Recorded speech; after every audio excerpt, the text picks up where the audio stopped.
నమస్కారం ఘంటారావానికి స్వాగతం. ముందుగా ప్రధాన అంశాలు. 39 రోజుల తర్వాత పశ్చిమాసియాలో శాంతి స్థాపనకు అడుగులు. శాశ్వత శాంతికి కీలకం కానున్న 2 వారాల గడువు.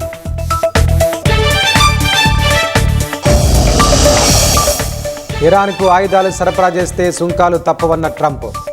ఆదేశాలు ఉల్లంఘించే దేశాలకు 50% విధిస్తామని హెచ్చరిక. గత ప్రభుత్వ అక్రమాలు బయటకు వస్తున్నాయన్న పొంగులేటి. నాదరగుల భూముల విషయంలో హరీష్ రావుది దుష్ప్రచారమని ధ్వజం.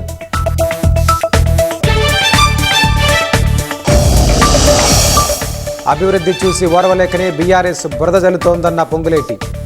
ఆరోపణలు ఎదుర్కొంటున్న కంపెనీలతో తమకు సంబంధం లేదని వెల్లడి. మరో 3 నెలల్లో వరంగల్ ఎయిర్పోర్టుకు శంకుస్థాపన. ఆదిలాబాద్లో విమానాశ్రయం ఏర్పాటుపై చర్చిస్తున్నామన్న కేంద్ర మంత్రి.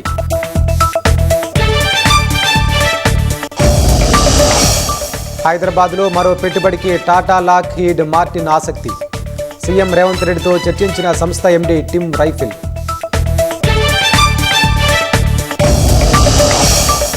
రేపు అసోం, కేరళ, పుదుచ్చేరిలో అసెంబ్లీ ఎన్నికలు. ఏర్పాట్లు పూర్తి చేసిన ఎన్నికల సంఘం.